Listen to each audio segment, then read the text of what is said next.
So, should we start on the beginning? Right. Well, at the beginning, what I mean by that is talk Wh- about... which beginning? Yeah. Let's focus on your musical career.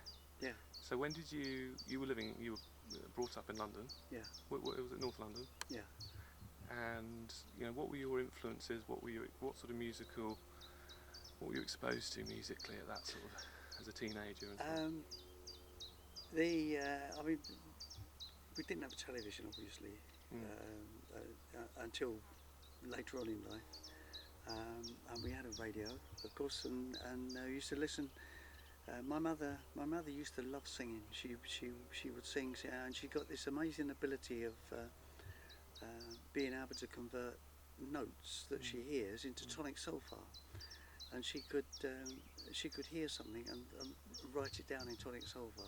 And she would sing in tonic solfa. She didn't know the words. She would sing and she would be able to play go straight over to the piano and play it. But she loved singing. She loved singing harmony. So she used to try and persuade me to sing so that she could sing harmony along with me. I mean, I wasn't that particularly keen on singing until I used to listen to all the two-way family favourites, Housewife's Choice. Music played a big part in my life, although I didn't really. Did you have any formal lessons? Really? Pardon? Do you have any lessons? No. Music lessons? No. I did. What would you have listened to? I mean, you would have gone to any of the clubs in London? Later on in life, earlier, the things that I remember, the things that were pop songs, or what would be pop songs of the day, there was no such thing as pop songs, but the things that were being played regularly were things like the Weavers, So Long It's Been Good to Know You, and Burl Ives, Big Rock Candy Mountain, and they must have made an impression on me. There's a lady called Shirley Abercare, an Australian, used to play the zither, singing, and then there was Delia Murphy from Ireland. Are these people you would have heard on the radio primarily? These are the people that I heard on radio, and they, to me, I mean, they were just sort of popular songs of the day, and folk music really wasn't something that came into my conscience until I started going to jazz clubs, and really I used to go to the Wood Green Jazz Club, watch Chris Barber and various people like that, Kenny Ball, Ken Collier. And both Ken Collier and Chris Barber, they started skiffle groups, and that's suddenly there was a sort of a craze for skiffle, wasn't there? It became a craze, yeah. So towards the end of the 50s? Music. Yeah. And that was towards the end of the 50s, really, that got on, Yeah. And I've always said that the 60s started in the 50s in London, but it was through them that I got an interest in music and playing the guitar. There's a bloke I've worked with, a little Anglo-Indian fella who played the guitar extremely well. He said, "I'll teach you, but first you must play a ukulele just to see if you get some idea." I got a ukulele, played that, was okay on that. And he said, "Okay, I'll teach you to play the guitar." And he just showed me a few chords and things like that, and from then on, all you needed was 3 chords for skiffle, and you were away. Really. So that would have been about 1959, 1960? No, it would be. Let's see. I went in. I did the National Service 54 to 56, so it would be 56, 57 that I started to get interested in music. Used to go to the Skiffle Cellar, used to go to the Roundhouse in Water Street, used to go to with all the jazz clubs as well, Bungees, loads of places where the folk music was going on, and it was there that the fella from America, Ramblin' Jack Elliott, came along, right. And he electrified me really, because he stood up and he just talked and played, sung, told stories, and he would just go on for hours on end and have the whole audience spellbound. And I thought that, one man be able to do that, magic. Yeah. I wanted a basin full of that. So. But he was somebody that was sort of a link between Woody Guthrie and Bob Dylan, yeah. because he That's right. knew both of them, I think, and was sort of between them age-wise, I think, probably. Yeah. Yeah. I mean, he introduced Bob Dylan to Woody Guthrie. Jack travelled with Woody Guthrie for a while. In fact, Jack Elliott, it turns out, his name was something like Elliott Obnapov or sort of all these heroes, all these great big stars that always turn out to be straw men, really. But I mean, Jack Elliott was an actor more than he was he was a good musician, a good singer, but there was nothing original about Jack Elliott. He fell into the part. I mean, he was. In fact, Woody Guthrie said Jack Elliott is more like Woody Guthrie than I am. Oh, right, that's interesting. So, but no, I mean, that inspired me to really get on and play solo, really. But by that time, you'd already done your national service, so you'd have been nearly about 20 or early 20s. Yeah, so I would have been in my early 20s. And it wasn't soon after that you came down to Cornwall, is that right? 1960 I came down to Cornwall. So you've been mid-20s then? Yeah. And you worked initially as a fisherman. Hence your name's on the fish. Yeah. How did you start making, how did you get into making music in Cornwall? What do you remember that time? I found that, playing the guitar and singing opened all sorts of doors, and you were invited to all the parties, and it was good, all the barbecues and everything. So it became quite a big thing. There was one or two people around playing as well, singing and playing. Yeah. And this was down in Newlyn. This was mainly. Well, yeah, Penzance, mainly Penzance, really. I mean, I lived in Newlyn. The big thing was Penzance, and we'd go over to Mousehole occasionally to the pub over there, the ship. But there was there was two places actually in Penzance. There was a cafe at the top of Morab Road that was run by a bloke called Harry Graves. I think it was called the Morab Cafe. He opened up the cellar.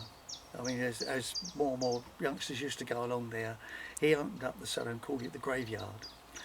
And that was open for youngsters to go down there. Wasn't there a club in Soho called the Graveyard? Wasn't there a club in Soho called the Graveyard? Quite a well-known beat. Possibly. Yeah. But I mean, Harry Graves you couldn't go wrong, could you? And he threw this open. Used to go down there and sing and have little sessions down there. And again, the pub in Chapel Street, the Turk's Head. That was another place where, on a Sunday night, we would get together and have a session there. Various people, Tim Knight, the layabouts, and Mike Sager, and various people would drop in and sing and play. And then again, Peter, who was the landlord, he then opened up his cellar, and that became another venue really for people to go and sing. And so it's quite active by the time. There's quite a lot happening there. Well, yes, I mean the Cornwall around about that time eventually became a mecca. I mean, we're jumping forward a bit because the Count House, as far as I know, was the very first. Well, let's come on to that, shall we? Because I guess at some point you'd have met Brenda Wootton. Do you remember that? That was at the Count House. That was a lot later. So it was later. Okay. So I teamed up with the Layabouts. Introduced me to Tel Mann, who was a country and western singer with a big voice and used to yodel. And we started working together as John and Tel. And we'd do various functions, barn club, outdoor events and things. And he got a very strong voice, and I used to have to struggle to keep up with him, and it did me the world of good actually. It strengthened my voice no end trying to keep up with him. But he we worked together. We was at the Queen's Hotel doing a thing there when we were approached by a couple called J. Ian Todd and John Wood, and they were they were strangers to you at the time. The strangers, yeah. They just bought the Count House at Batallock, and they were going to open it as a cabaret club originally, and they'd got a couple of fellas that they knew, Mel and Miles, who were going to come down the summer holidays and do cabaret there. But they wanted to get it up and running, so they couldn't wait until the sort of school holidays. They were both school teachers. They couldn't wait for them. So they decided to perhaps have a folk and cabaret club. And they approached Helen and I to go out there and sing, if we would go out there and sing. And they would pay us £1 a night. I mean, that was fine. It was just at the beginning of the season, so there's a few holiday makers about. So he wanted to get it established. We would go out there. We would perhaps sit around for the best part of the evening, just chatting. No one would turn up, or perhaps a family would turn up, or maybe even two families if we were lucky. And we would just sit there and chat to them and sing a few songs, and they'd go away quite happy. But eventually it got really, really popular. And when Mel and Miles did come down, Ian said, sorry, but it's a fully fledged folk club. There's no cabaret. You're going to have to go and learn some folk songs quick. So they went down to the library and they started getting the books out of the library, learning folk songs at a rapid rate of knots. And they eventually run it every night of the week. And that's when Brenda came along. We would hear this amazing harmony coming from the audience somewhere. We was, where is this coming from? And eventually we pinned it down to Brenda, because we, lured her up onto the stage. Come on, you've got to come up and sing. And that was the start of her folk career, really. She'd gone out there specifically because her daughter wanted to go out there, and she wanted to give it the once over just to make sure it was okay, because it had a terrible reputation. It was way out in the wilds, out of eyesight, and what people don't know, they make up. And there was all sorts of things. People used to come up to me and say, "I hear you play out of the Count House, boy." Whoa, But it was harmless, it was great. So she just fell in love with the place. Yeah. And she didn't have any kind of a career before the Count House, then? That was she used to was a group called the Playgoers. She used to acting, not so much singing, but she was acting, and they used to do a little bit of cabaret as well. So she hadn't done very much at that point then, by the sound of it. I don't know, actually. I mean, she was county advisor, amateur dramatic. I mean, she was well into amateur dramatics and things, but I don't know about singing. I think, I mean, she was just a natural singer. She would just sing. And so that would have, because the Count House, didn't that open in about 64? 64. Yeah, so it would have been that summer, would it, that you first met Brenda? Possibly that summer. It might have been the following summer. Yeah, and again, I mean, the Count House became. It was an idyllic setup. I mean, not only is it a beautiful place to be, not the easiest places to find, but Ian advertised for people to come down. I think this must have been the second year that Ian advertised for people to come down and do a residency there, which meant they would sing every night of the week there, have the day off to do whatever they wanted to do. So, I mean, it's a bit like being on holiday, but you had to sort of work in the evenings a bit, and people flocked to come there. There was Alex Haddison, Jerry Loughran, Alex Campbell. There was a fella come over from America, Bill Clifton, Todd Lloyd from America. Harver Rim was a group that came down. there was sort of no end of people came down. It was. And were you resident there then, Yeah. yourself? Yeah. Yeah. For most of the time it was there, or for quite a lot of the time, or? Practically all the time it was there. Yeah. Yeah. So you play it virtually was- every night there? Yeah. Mm. And eventually I don't know. I think Tell got a bit uncomfortable with the fact that I was spending more time there, and accompanying Brenda and things like that. And he decided that he was going to open his own club in Penzance, and he opened up the Telltale in Chapel Street as a folk club. How did you get to be Brenda's accompanist? Is it something you were? I just sort of fell into it, actually. You just got on with her, I was the one that was there when she got up and played, and Alex Addison lived in Norwich. I mean, at the time there was when Tell left, there was Des Hannigan. He also was a resident there, and Brenda used to come out quite often. And there was people, a handshake, there was various people would come out and share the residency, really. But I was there nearly every night. I needed the money. Had you given up fishing at that point? I had to give up fishing. Yeah. I mean, I couldn't. I suppose you can't go out on the trawlers or whatever. Yeah. No. And the thing is that I mean, it was an ambition. It was an ambition that I'd had for years and years and years. Not that I'm that ambitious, but it was something that I really wanted. I thought, that's a sort of wonderful thing to do, to actually sing and entertain people. Yeah. Did you? Because as Brenda's accompanist, did you have to work out arrangements for the songs and songs? 'Cause a lot of them just were a melody with some words, presumably, and.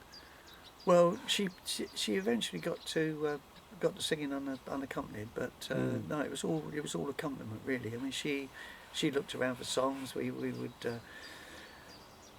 would share songs. I mean, I had a whole host of a wealth of songs and songbooks and things like that we could go through, and she would learn things from other people when they came down. But she is famous for her interest in Cornish.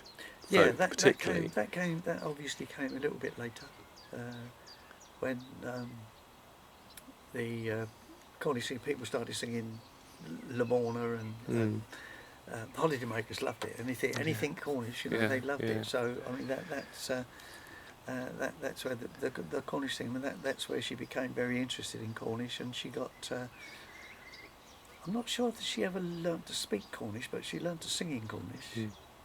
I mean, she was learning bits of the language she understand, but I'm not sure that she ever sort of was could converse in Cornish.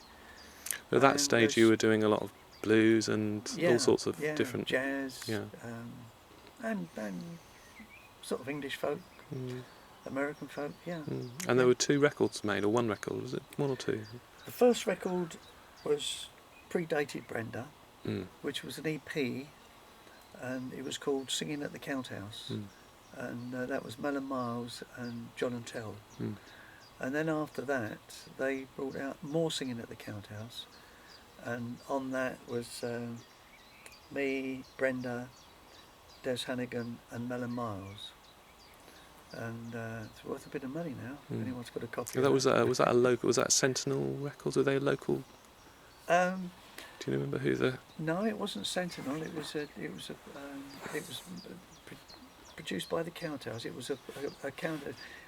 Ian, quite a shrewd businessman. He sold shares in it before it was even made. So he got people to buy copies before it was even produced or anything, and that's what financed it. So it was a J. and Todd production, and it was recorded at the Count House. Then the Count House, Brenda and I, it was Alex Addison came down on tour. He played at the Count House. I think probably the second year. He was instrumental in getting Brenda and I to go and sing up in East Anglia. He said, I can get you booking. I can book you into clubs. You can come and stay with me. And I'll book you in all the various clubs in the area, and you know, you come on tour.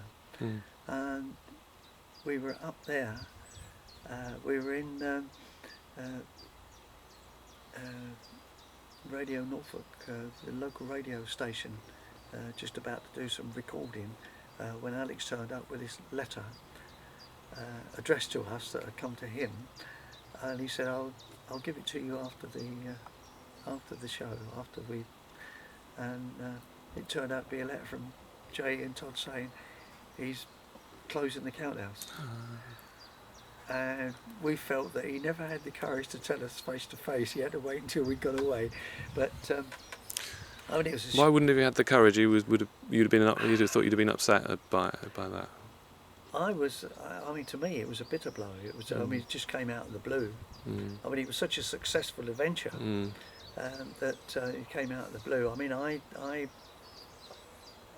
stayed on in Norwich for another extra week. I didn't come back. Brenda came home. Poor old Derek Brimstone, who's a comedian.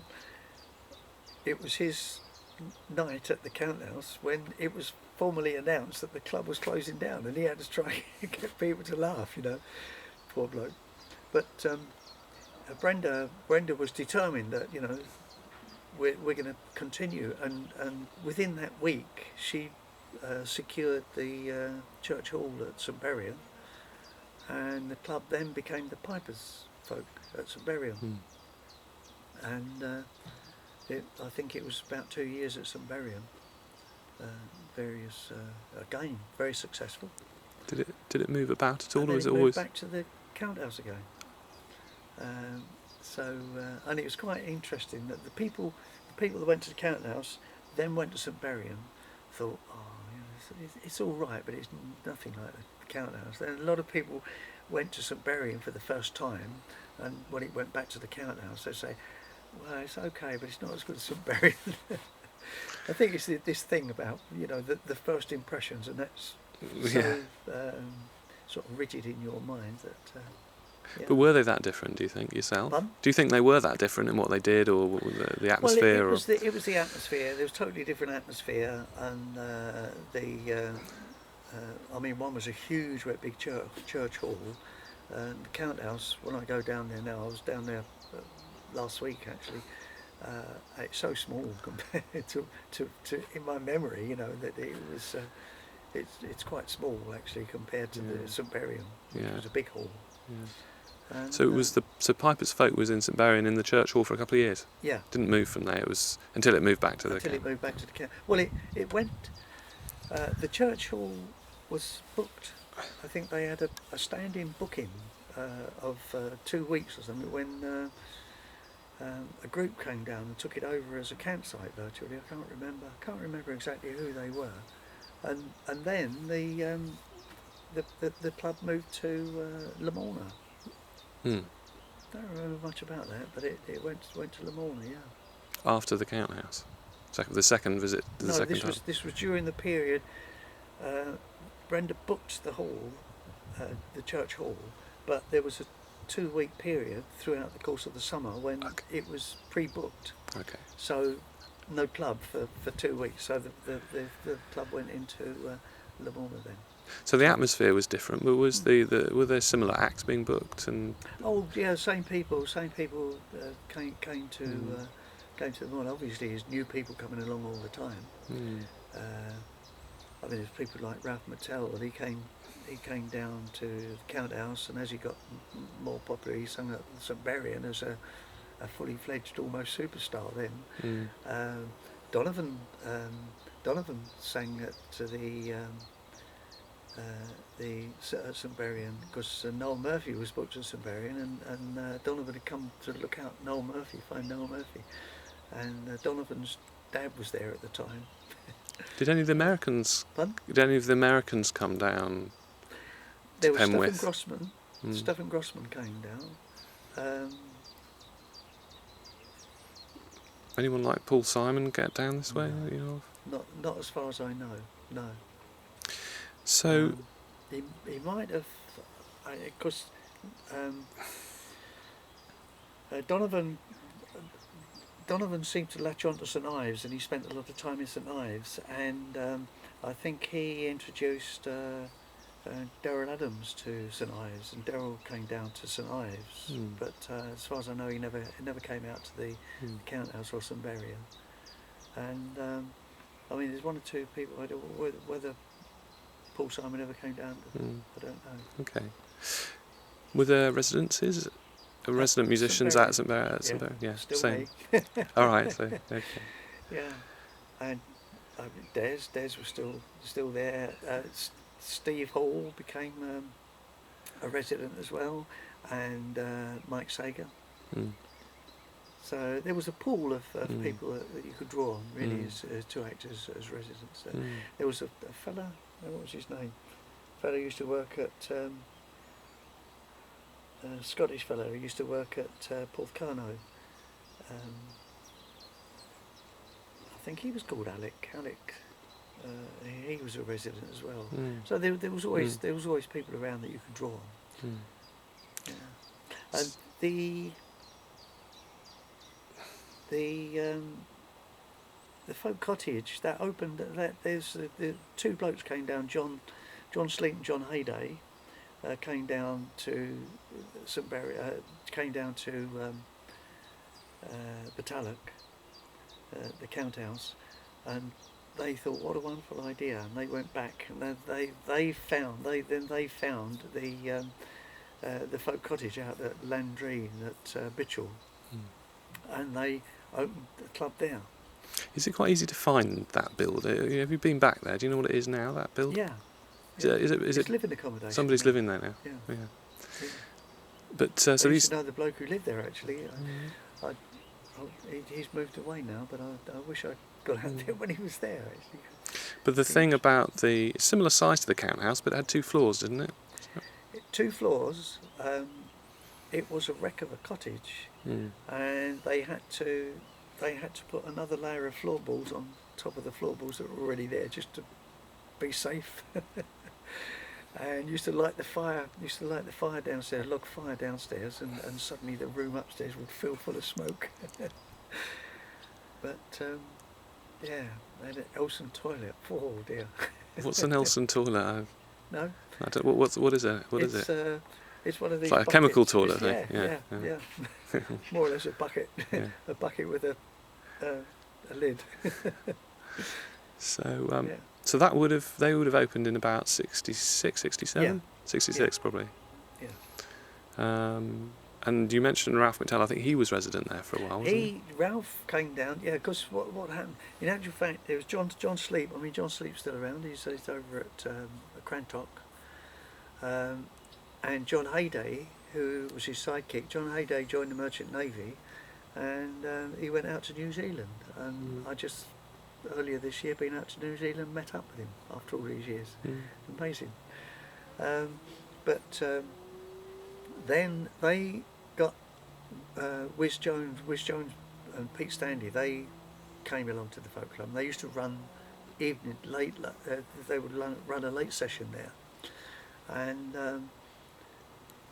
it was through that Whiz came down, because Ralph came down. Whiz and Pete used to work together. Used to work the beaches and the hotels and the pubs and the clubs in Newquay for the summer season, and Pete Stanley couldn't come down until later on in the season, and Wiz wanted someone to play with, and he asked Ralph to come along, so they worked as a duo for a while, and that's when he introduced Ralph to the Folk Cottage. And then eventually Ralph moved down and lived in a caravan there. And had it changed hands by that? Had it changed hands at that point? Yeah, I can't quite remember, because the bloke who owned it, Willoughby, he moved out to Canada. I think I've read somewhere that Mick Bennett was it Mick Bennett? Henry Bartlett, sorry. Henry Bartlett. Yeah, Wasn't he the owner at one point? No, never actually owned it. He used to run events there. He used to run things. He used to be like the manager of all sort of things, essentially. That's a bit ambitious, actually. Manager. He used to run the club. He used to organise the acts. I mean, book the acts. I mean, you would book people. Okay. And do the advertising and things like that. Yeah. And various people. It was a very loose arrangement. There was a committee run the folk club, which would be on the Friday night, and then there was other people who come along and use it on other nights. Mick Bennett or Henry the Jug. I mean, he not Mick Bennett. Mick Bartlett, he was called. Henry the Jug. Henry would put on jazz events there as well, sort of modern jazz and poetry in evenings and things like that. But it was like a venue that people could use, have a word with Willoughby, pay him the rent, and put on anything there virtually. But some of those people would have been resident in the sense that they were actually living there. Not at the cottage. There was over the other side of the lane. There was a caravan, and that's where Ralph used to live. And on an ad hoc basis, actually, that's where Clive Palmer used to live. That's where Mick and Mick Bennett, Mushby Mick used to live. Yeah. But you were still living down I was in still Penwith? living down here, yeah. But you used to travel up there and play and so on occasionally? Yeah. Not that often, or? Well, I used to go up there nearly every week, every Friday night. I mean, in the you have to earn a crust, In the summer, I was singing nearly every night of the week somewhere. There was clubs. I mean, there was around about that time, Cornwall became a mecca, and I counted up as many as 16 clubs in Cornwall, and that's towards a lot of them would run 2, 3, 4 nights a week. Yeah. And it just got too many. There was just too many clubs, and then pubs started putting on free music and things like that, and it got very diffused. Your arm's aching. It is a little bit. I'm slightly aware that the sun's shining in the camera as well, so I'll try to change positions here. That helps. Is that all right with you? Yeah, I think that might be better. But so we're talking. This is sort of late 67, 68 that it started becoming. That became more diffuse. Or you're saying towards the end of the 60s that was a problem? No, it was well into the 70s. It must have been towards the 80s that it started to get a bit... Well, let's go back to thinking about the late 60s. And, I mean, are there particular nights you remember or particular performances that you remember from that period? Yes, I mean... Davy Johnson, who now is Elton John's lead guitarist, he came down with Noel Murphy. Noel Murphy put together a trio. There was Noel Murphy playing and singing. Davy Johnson played the banjo and or guitar, and Ron Chesterman played the double bass. And they went out as Draft Porridge. And they were down at the playing down at the Count House, and Noel drinks far too much. And on this particular night, Davy Johnson wasn't really old enough to drink at the time, and he took his music quite seriously, and he was getting very annoyed with Noel, because I mean they were just sort of clowning around. Ron Chesterman, he was playing the bass, and they played a piece where he bowed through the verses and plucked through the choruses, and he got nowhere to put his. He would turn around and put his bow down on the piano, and then pluck through the chorus, and then get his bow and come round. By the time he got round to he'd play a few notes on there, and they got to the chorus again. He'd go around and put that down there, and then he'd pick a couple of notes, and then by that time they got back to the. It was just crazy, and this bow. There was a friend of mine was sitting right down the front, and this bow was just going like he was sitting there just listening like that, and the bow was just skimming past his head all the. And Noah Murphy actually fell off the stage, and he got his legs all entangled in the front seats, and it took ages to get him back on the stage again. And Davey was getting really furious. I remember Ron Chesterman sort of said to Noah Murphy, "Here, Captain, grab the mainmast," and passed him his bass to hang on to. But that was amazing. Yeah, there's some wonderful nights like that. Just one of the things is that there's I don't know if you've seen the film that somebody's found that's on YouTube at the moment. It's on the internet. There's a film of the Folk Cottage. Yeah.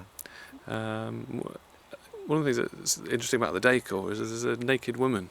Yeah. Painted on That's like right. a mural. That's right. Is it painted actually on the wall? Was it painted on the wall? That was painted on the wall. Yeah. And I mean, that came out in all the photographs, all the wonderful photographs. And if you want to have a look at some of the photographs. I'd love to actually in a minute, yeah. Actually, I've got them.